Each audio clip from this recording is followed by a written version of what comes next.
अरे ममता उठ जा, सुबह के 11 बज गए।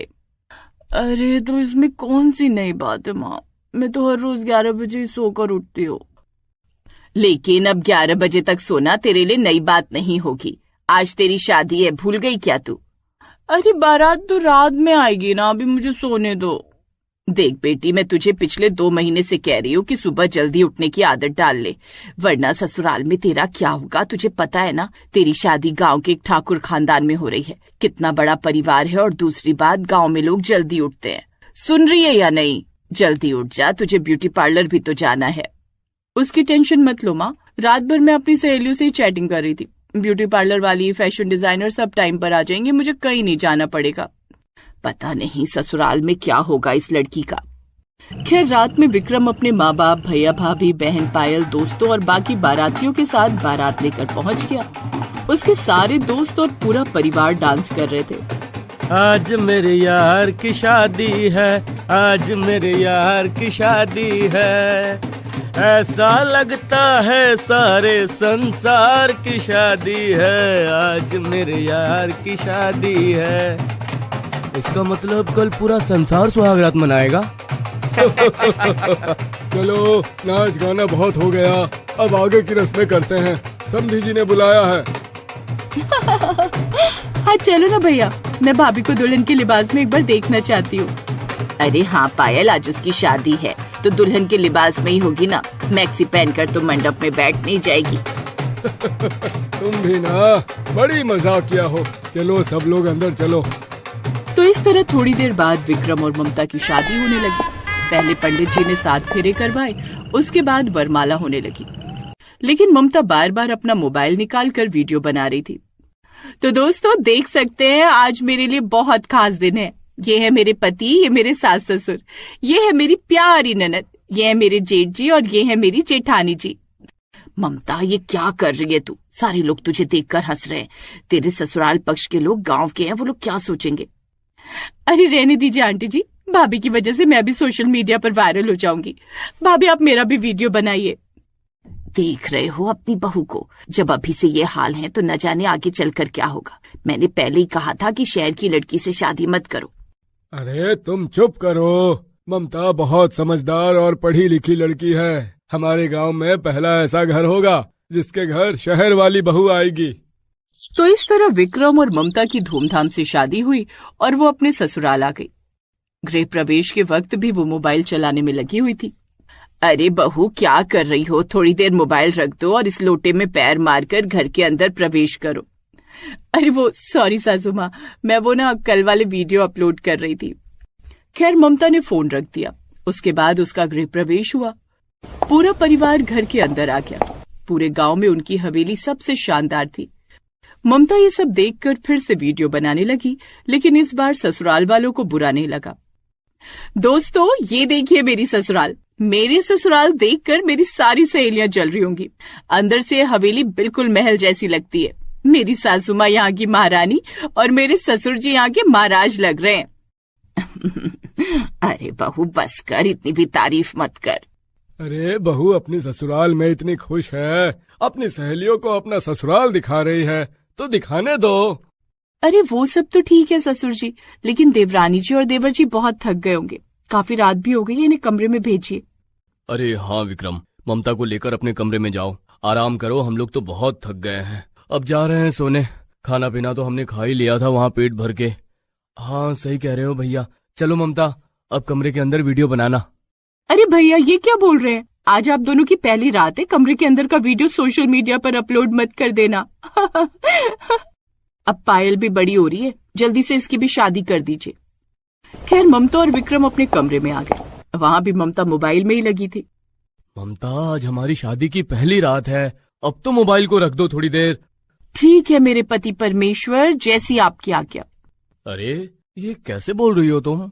अरे ये हवेली बिल्कुल राजा महाराजाओं जैसी है। अब तो मैं यहाँ की रानी बन गई हूँ, तो ऐसी भाषा बोलूंगी मैं। तो इस तरह पहली रात मनाने के बाद विक्रम तो सो गया, लेकिन ममता को नींद नहीं आ रही थी, इसलिए उसने फिर से मोबाइल उठा लिया। माँ ने सही कहा था, मुझे पहले से ही जल्दी सोने की और जल्दी उठने की आदत डाल लेनी चाहिए थी।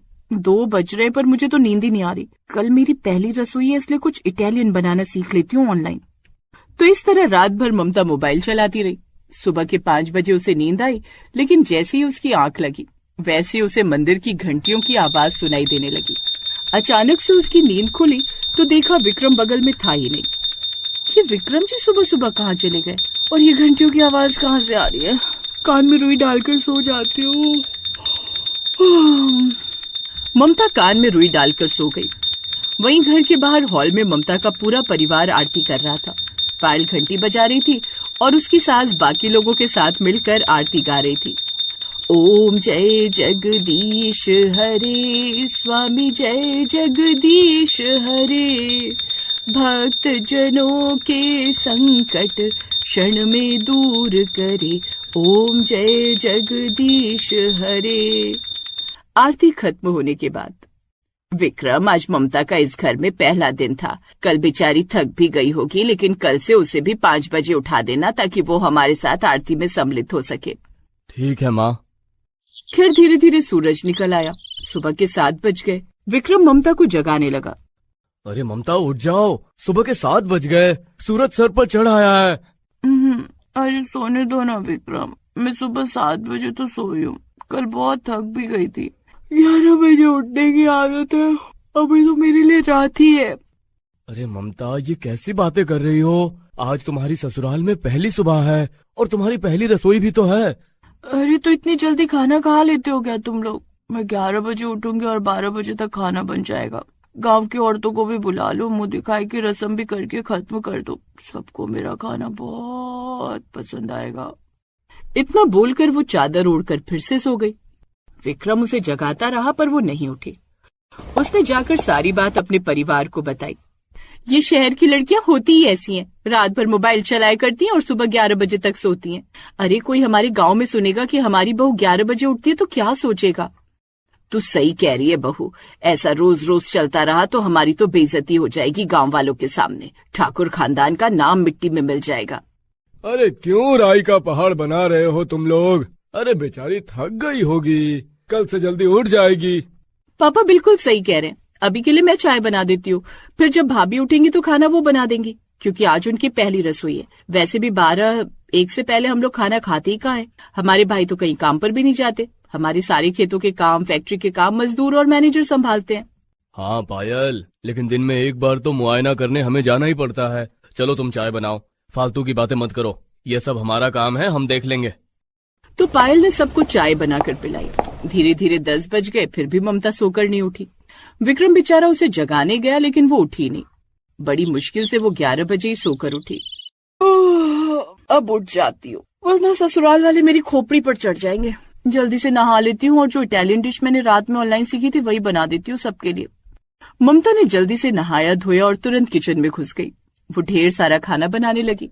ये देखकर उसकी सास, जेठानी और ननद तीनों किचन में आ गई।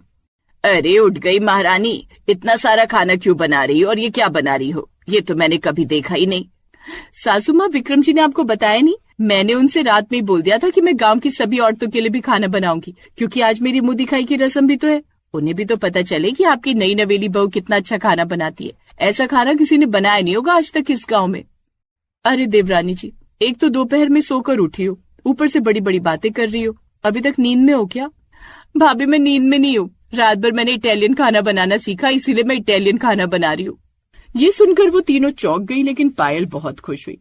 क्या बात है भाभी, इटालियन खाने के बारे में तो हमारे गांव में किसी ने सोचा भी नहीं होगा। ठीक है, आप जल्दी से खाना बना दीजिए। माँ, बड़ी भाभी चलिए चलते हैं, हम लोग मोहल्ले की औरतों को मुंह दिखाई का आमंत्रण देकर आते हैं। तो इस तरह वो तीनों गांव में जाकर सबको आमंत्रण देने लगी। थोड़ी देर बाद मुंह दिखाई की रस्म शुरू हुई। ममता सभी के लिए इटालियन खाना बनाकर ले आई।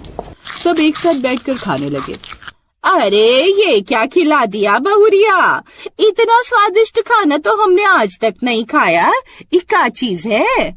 चाची, ये इटालियन खाना है, मैंने कल रात भर मोबाइल में देखकर सीखा। अरे कौशल्या, तुम्हारी ये छोटी वाली बहू तो बड़े काम की चीज है। अब तो हम तुम्हारे घर अक्सर आया करेंगे बहू के हाथ का खाना खाने। बहू, ये लो मेरी तरफ से सगुन। आपका बहुत बहुत धन्यवाद चाची। तो इस तरह सभी औरतों ने ममता के इटालियन खाने की बहुत तारीफ की, जिससे उसकी सास, जेठानी, ननद, यहाँ तक कि विक्रम भी सब बहुत खुश हुए। मुंह दिखाई के बाद सभी औरतें अपने अपने घर चली गई। ममता, आज तो तुम्हारी बहुत तारीफ हुई। चलो विक्रम, अब थोड़ा काम भी देख लेते हैं। और ठीक है भैया, चलिए।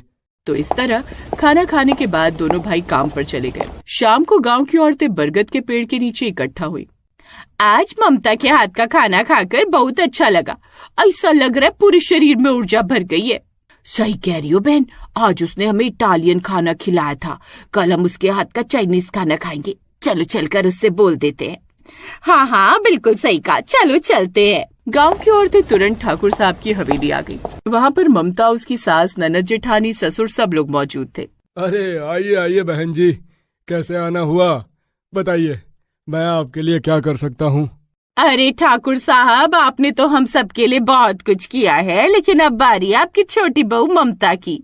अरे ममता तुम लोगों की क्या मदद करेगी, बताती हूँ। आज बहू ने जब से हम सबको इटालियन खाना खिलाया है, तब से हम सब उसके मुरीद हो गए। बहू कल तुम हमें चाइनीज खाना खिलाओगी ना? हाँ हाँ क्यों नहीं चाची, मुझे नई नई डिश बनाने में बड़ा मजा आता है। सारी औरतें खुश होकर वहाँ से चली गई। खैर रात में दोनों के पति काम से वापस आ गए। इस बार ममता और उसकी जेठानी ने रात का खाना मिलकर बनाया। खाना पीना खाकर सब अपने अपने कमरे में चले गए, लेकिन ममता एक बार फिर से मोबाइल में लग गई। ममता, आधी रात हो गई, फिर से तुम मोबाइल में लगी हो। कल फिर से देर में उठोगी। अरे कल हमारे गांव की औरतें मेरे हाथ का चाइनीज खाना खाने आ रही हैं, इसलिए मैं चाइनीज बनाना सीख रही हूँ मोबाइल पर। और मैं कभी देर से नहीं उठती, मेरी बचपन से आदत है, मैं 11 बजे सोकर उठ जाती हूँ, 1 मिनट भी लेट नहीं होता। क्या? इसका मतलब तुम कल फिर से 11 बजे उठोगी? ऐसा यहाँ ज्यादा दिन नहीं चलेगा ममता। ये जितने लोग तुम्हारी तारीफ करते हैं ना, ये सब तुम्हारी बुराई भी करने लगेंगे। ठीक है, करने दो बुराई, आप सो जाओ, मुझे चाइनीज बनाना सीखने दो। तो इस तरह ममता एक बार फिर से देर रात में सुबह 5 बजे उसका पूरा परिवार उठ गया और मंदिर में पूजा करने लगा। लेकिन इस बार उसकी सास, जेठानी, ननद तीनों ममता के कमरे में आई और उसके ऊपर पानी डाल दिया। ये क्या कर रहे हैं आप लोग? मैं अभी अभी तो सोई हूँ, 5 बजे ही उठा दिया। देखो बहू, ये रोज रोज 11 बजे सोकर उठना नहीं चलेगा। हमारे गांव की औरतें 5 बजे उठ जाती हैं, तुम्हें भी 5 बजे उठना पड़ेगा। ये लोग तो कुछ ज्यादा ही स्ट्रिक्ट हो रहे। ठीक है सासू माँ, अब तो आप लोगों ने मुझे गीला कर ही दिया है, मैं आती हूँ थोड़ी देर में नहा धोकर। जैसे ही सारे लोग वहां से चले गए, वैसे ही ममता बाथरूम में गई, अंदर से दरवाजा बंद किया और वहीं सो गई। आरती का समय 5 बजे ही था, इसलिए सबने ममता के बगैर आरती तो कर ली, लेकिन 6 बजते विक्रम 1 घंटा हो गया, अभी तक तुम्हारी बीवी नहा नहीं पाई, हम उसे जगा कर आए थे, जाओ देखो जाकर। ठीक है भाभी। विक्रम कमरे में गया तो वहां पर कोई नहीं था। उसने बाथरूम के दरवाजे को धक्का दिया तो दरवाजा अंदर से बंद था, इसलिए वो वापस चला आया। लेकिन 9 बजे ही गांव की औरतें टपक पड़ी। पायल, तुम्हारी भाभी ने हमारे लिए चाइनीज खाना तो बनाई दिया होगा, जल्दी से खिलाओ, अब रहा नहीं जाता। अब सारे लोग एक दूसरे को देखने लगे, तभी उसकी जेठानी बोल पड़ी। अरे आप लोगों को तो एक बात पता ही नहीं, मेरी देवरानी 11 बजे सोकर उठती है, आप बहुत जल्दी आ गई। क्या? ये तो पाप है। हमारे गांव की औरतें तो क्या आदमी भी इतनी देर तक नहीं सोते, सबके सब 5 बजे उठ जाते हैं। चलो जगाते हैं उसे। जब गांव की औरतें उसके कमरे में गईं तो देखा ममता वहां पर थी ही नहीं, बाथरूम का दरवाजा अंदर से बंद था। चलो चलो, लगता है हमारे डर से बहू उठ गई है, नहा रही होगी बाथरूम में। बहू नहा लो, हम बाहर बैठे हैं।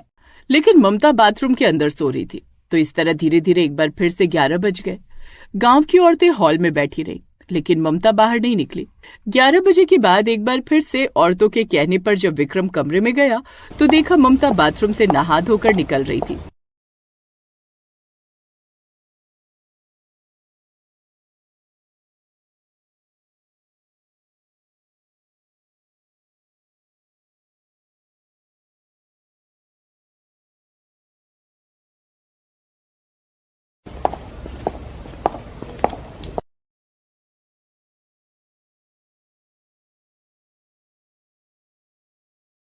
बहू, तुम्हारे हाथ का चाइनीज खाने के लिए हम सुबह से बैठे हैं, 2 घंटा लगता है नहाने में। अरे आप लोग जल्दी से खाना खाइए, क्योंकि चाइनीज खाना बहुत जल्दी ठंडा हो जाता है, फिर मजा नहीं आएगा। सही कहा, पहले खाना ही खा लेते, बाद में बात करेंगे। तो ममता बहुत चालाक थी, उसने किसी तरह खुद को बचा लिया, लेकिन अब ये रोज का काम हो गया था। वो लोग चाहे जितनी ही कोशिश क्यों ना कर ले, ममता 11 बजे से पहले उठती ही नहीं थी। धीरे धीरे पूरे गांव में उसकी बदनामी होने लगी। एक रोज जब ममता अपनी बालकनी में खड़ी थी, तब उसने गांव की औरतों को प्रणाम किया। अरे चाची प्रणाम, बहुत दिनों से मेरे हाथ का खाना खाने नहीं आई। तो जैसी पापी औरत के हाथ का हम अन्न का एक दाना नहीं खाएंगे। 11 बजे तक सोने वाली पापी औरत, जा हमारे सामने से। तो इस तरह बाहरी औरतों के साथ साथ घर में उसकी जेठानी और सास भी उसे उल्टा सीधा बोला करती। फिर एक रात, मैं कितनी कोशिश करती हूँ कि रात में जल्दी सो जाऊं और सुबह जल्दी उठ जाऊं, लेकिन मुझे रात में जल्दी नींद ही नहीं आती और सुबह जल्दी मेरी नींद ही नहीं खुलती। मेरी बचपन से आदत पड़ गई है, ये आदत जा ही नहीं रही, मैं क्या करूं। उसकी ननद ने चुपके से ये सब सुन लिया। खैर उसके बाद भी ममता कोशिश करती रही, लेकिन वो 11 बजे से पहले उठ ही नहीं पाती थी। हर कोई उसकी बेइज्जती करने लगा। फिर एक रोज उसके सास, ससुर, जेठ, जेठानी, ननद, यहाँ तक कि उसका पति भी सब बुरी तरह बीमार पड़ गए। डॉक्टर साहब आए, दवाइयां दी और कहा, छोटी बहू मुबारक हो, इस घर में सिर्फ तुम ही स्वस्थ हो, बाकी सब बीमार हैं। इनकी हालत बहुत खराब है, किसी नए वायरस ने जकड़ लिया है। मैं ये तेल देकर जा रहा हूँ, सुबह 5 बजे इन सब की तेल से मालिश करना, उसके बाद 6 बजे दवाई खिला देना, लेकिन दवाई खिलाने से पहले थोड़ा सा नाश्ता भी करवा देना। ठीक है डॉक्टर साहब, मैं अपने परिवार को कुछ नहीं होने दूंगी, सब जल्दी ठीक हो जाएंगे। अब ममता ने सबकी सेवा करनी शुरू कर दी। रात में सबको दवाइयां खिलाकर ममता इस बार जल्दी सो गई। उसने अपना मोबाइल तोड़ दिया। उसने 4 बजे का अलार्म लगाया, जिससे वो 4 बजे ही उठ गई। नींद तो बहुत आ रही है, लेकिन मेरे परिवार से बढ़कर कुछ भी नहीं, जल्दी सबकी मालिश करनी होगी। उसने जल्दी से नहाया धोया और फिर अपने पूरे परिवार की उस तेल से मालिश करने लगी। फिर सबको चाय नाश्ता दिया और बहू, हमें विश्वास नहीं हो रहा कि 11 बजे उठने वाली हमारी बहू 4 बजे उठकर हमारी सेवा कैसे कर रही है। अब तुम जाओ, दवाई हम लोग खुद खा लेंगे। तो इस तरह धीरे धीरे एक हफ्ता बीत गया। ममता 4 बजे उठकर सबकी सेवा करती थी, लेकिन 8वें दिन पूरा परिवार पूरी तरह से स्वस्थ हो गया और सबने एक खुलासा किया, भाभी, हम में से कोई भी बीमार नहीं था। मैंने उस रात सुन लिया था, आप जल्दी उठने की कोशिश तो बहुत कर रही थी, लेकिन उठ नहीं पा रही थी। फिर मैंने सबको सारी बात बताई और डॉक्टर साहब के साथ मिलकर ये सारा प्लान बनाया। हाँ बहू, पिछले 1 हफ्ते से तुम 4 बजे उठ रही हो, अब तो तुम्हारी जल्दी उठने की आदत पड़ गई होगी। ममता ये सब जानकर हैरान हो गई, लेकिन खुश भी हुई। पायल, सासू माँ, जेठानी जी, भैया, ससुर जी, विक्रम, आप लोगों ने जो भी किया बहुत अच्छा किया। मैं भी तंग आ चुकी थी 11 बजे उठने वाली बीमारी से।